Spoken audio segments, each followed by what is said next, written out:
ආයි මගේ යාළුවනේ ඔන්න අපි අද ඇවිල්ලා ඉන්නේ කැන්ඩි වෝටර් වර්ල්ඩ් එකට. මෙතන එන්ට්‍රන්ස් එකේදී අපිට ටිකට් ගන්න පුළුවන් සත්තුන්ට කෑම දෙන්න සහ සත්තු නැරඹීම කියන දෙකටම එකට. ඉතින් 1100යි ටිකට් එක වෙන්නේ එක්කෙනෙක්ට. ඔයාලට පුළුවන් මාළුන්ට වගේම එතන ඉන්න කුරුල්ලන්ටත් හාවන්ටත් කෑම දෙන්න. අපි මුලින්ම ඇවිදගෙන යනකොට දකින්න හම්බෙන්නේ ওই වගේ දර්ශන තමයි.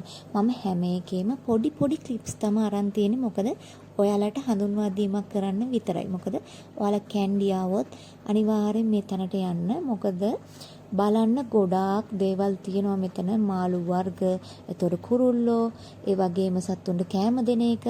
මම වැඩිපුරම අර කුරුල්ලන්ට කන්න දෙන එකට. ඒක ආයෙ පාරක් ටිකට් එක ගන්න පුළුවන් නම් ඇත්තටම හොඳයි. මොකද මාළුන්ට කෑම දෙන එක තරම් මට කුරුල්ලන්ට කෑම දෙන එක තමයි මට ආස හිතුනේ.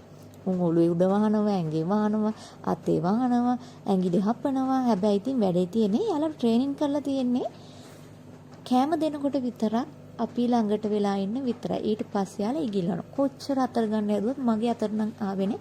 අපේ නංගියේ මල්ලිගේ අතට නම් ආවා. ඔයාලා දන්නවද ඔය ආසියා කලාපේ. ඔය අපි ඇතුළුනේ ආසියා කලාපේට. ඊට පස්සේ එතනින් එහාට ආසියාවේ ඉන්න මාළු වර්ග තමයි තියෙන්නේ. මෙයාලා මේක කලාප විදියට වෙන් කරලා තියෙනවා.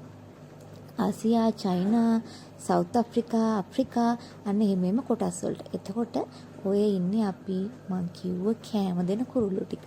වලට පේනව නේද යාළුව? හරිම ෂෝක්. ඇත්තටම ඒ වුණත් එයාලා හරිම කපටි. මොකද එයාලා අපි කන්න දෙනකොට විතරයි අපේ ළඟට එන්නේ.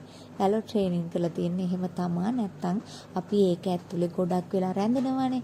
එහෙම තියාගන්න බැරි හින්දා අපිට සාමාන්‍යයෙන් විනාඩි 15ක විතර කාලයක් තමයි හම්බෙන්නේ එයාලට කෑම දෙන්න. අපි හැබැයි ඔක්කොම ගිය 8 දෙනෙක් විතර අපි ඔක්කොලම එකවර ඇතුලට ගියේ හින්දා අපි ඉතින් පැය භාගයක් විතර ගියා. එක එක්කෙනාගේ ෆොටෝස් ගන්න, එක එක්කෙනාට කෑම දීලා අතට ගන්න. ඉතින් එයා වෙනම අවස්ථා දුන්නා.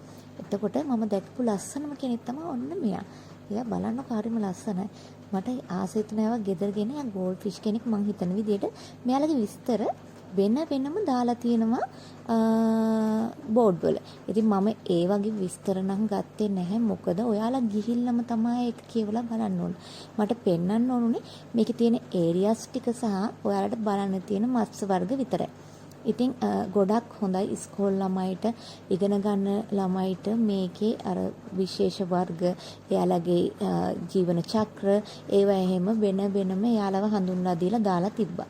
ඉතින් තව මෙයාලගේ හදන ගමන් සමහර තැනුත් තිබ්බා. ඉතින් ඇත්තටම හොඳයි. මේ වගේ තැනක් ආයි තියෙන්නේ කොළඹනේ. දෙහිවල සත්තු උද්‍යානයේ කිට්ටුව තියෙනවා වෝටර් වර්ල්ඩ් එකක්. එතන තමයි තියෙන්නේ. ඉතින් මම ඒකටත් ගිහින් තියෙනවා. ඒ වගේම තමයි මේකත් තාම හැබැයි හදන ගමන් තියෙන්නේ. හදන ගමන් කියන්නේ සෑහෙන වැඩ පිළිසක් ඉවරයි. තව 105ක විතර වැඩ කොටසක් තමයි තියෙන්නේ.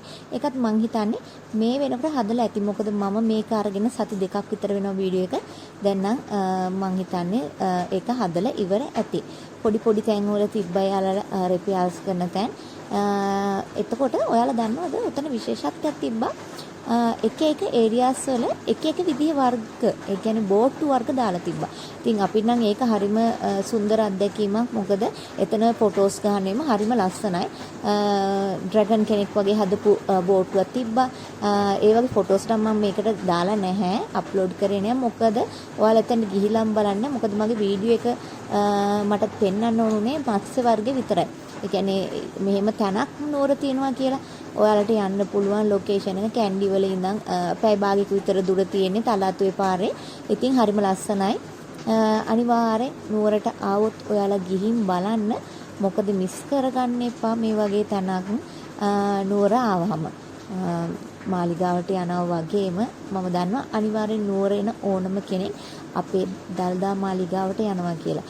ඒ නිසයි මම කිව්වේ මේ වෝටර් වර්ල්ඩ් එකත් එතකොට සඳගිරි සෑයයි එතන තියෙන බර්ඩ් පාක් එක මිස් කරගන්න එපා.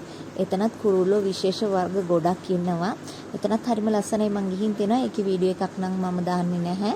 ඔයාලට මේක දැම්මේ මේක අලුතෙන් අපි ඕපන් කරපු තැනක් නිසා ඔයාලා මෙතනට ගිහින් බලන්න මේ තැන කොහොම ලස්සනද කොතනද කියලා. ඒ වගේම ඔයාලා අනිවාර්යෙන් ගියොත් මට කමෙන්ට් එකක් දාන්න. ඔයාලට ලොකේෂන් ඕන නම් මම ලොකේෂන් එක ඩිස්ක්‍රිප්ෂන් එකේ ටැග් කරලා තියන්න. එහෙනම් මම යනවා. බයි බයි. ඔයාලා හැමෝටම අනිවාර්යෙන් යන්න. ගිහිල්ලා බැලුවොත් මට කමෙන්ට් එකක් දාන්න.